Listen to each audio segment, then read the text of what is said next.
позывной «Альпинист». Летаю на крылах. Альпинист, потому что до того, как пришел в армию, я работал промышленным альпинистом. Делал утепления, швы. Сначала я попал в 157-ю бригаду, оттуда проходил БЗВП, и после БЗВП меня записали в 225-й окремый штурмовый батальон, еще на то время был.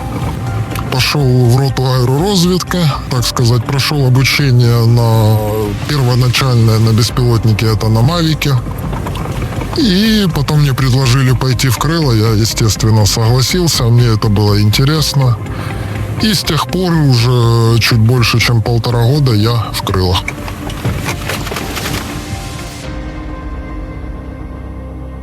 Сейчас мы разложим вам фурию и расскажем про нее поближе.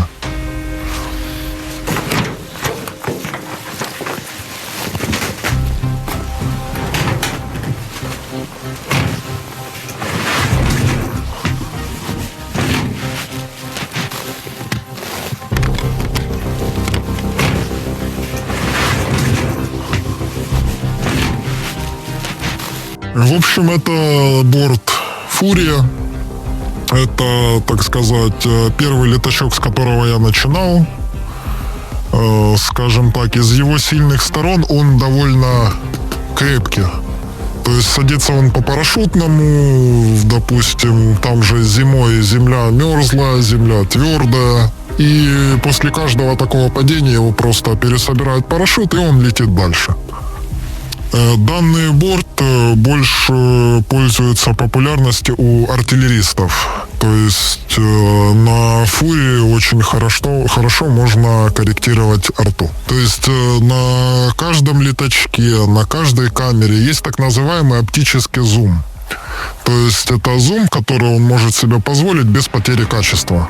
По своей практике я еще не встречал ни один самолетик, на котором был бы оптический зум на ночнике. То есть на ночнике всегда идет цифровой, а цифровой зум — это потеря качества. У «Фурии» же у нее меняется голова. То есть ты ставишь либо день, либо ночь. Ну, на ночнике, естественно, ты стараешься лететь на низкой высоте, чтобы что-то там рассмотреть, какие-то силуэты. На дневном можно себе позволить высоту повыше из-за того, что у нее есть зум. Какой бы я дал совет новому оператору БПЛА? Ну, наверное, что постоянно нужно развиваться. Учить еще другие наши борты.